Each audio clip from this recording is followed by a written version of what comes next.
अस्सलाम वालेकुम दोस्तों, उम्मीद है आप सब लोग खैरियत से होंगे। बात करेंगे ओमान में कोरोना केसेस के हवाले से।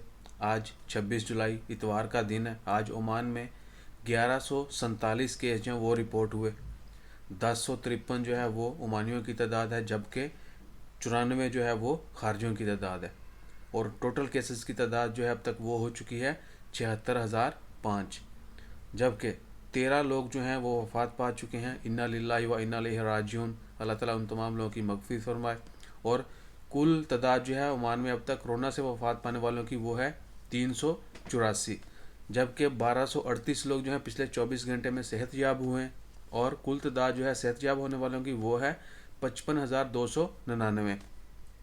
और पिछले 24 घंटों में 3187 जो हैं वो टेस्ट किए गए कोरोना के। और कोरोना के टेस्ट की कुल तादाद जो है वो ऑलमोस्ट 3 लाख के करीब पहुंच चुकी है। 2,96,999, 2,96,989 जो है अब तक वो टेस्ट किए जा चुके हैं।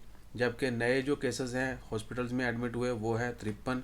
और कुल जो तादाद है हॉस्पिटल में एडमिट लोगों की वो है 545। और आईसीयू में जो है इंटेंसिव केयर यूनिट में जो लोग हैं उनकी तादाद है 167।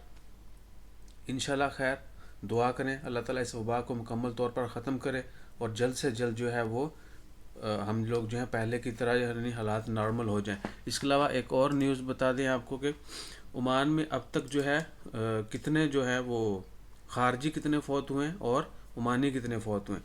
टोटल तादाद 384 है वफ़ात पाने वालों की, जबकि 234 ओमानी हैं और 150 जो हैं वो खारजी हैं। इंशाल्लाह खैर दुआ करें जितने भी लोग वफ़ात पा चुके हैं अल्लाह ताला उनकी मग़फ़िरत फरमाए और उनके लवाहिकीन को सब्र व जमील अता करे और बीमारों को जल्द सेहतयाब करे। इंशाल्लाह जो ही मज़ीद अपडेट्स आती हैं और दीगर ख़बरों के लिए आप हमारे चैनल को विज़िट करें। अपना ख्याल रखें, दुआओं में याद रखें। अल्लाह हाफ़िज़।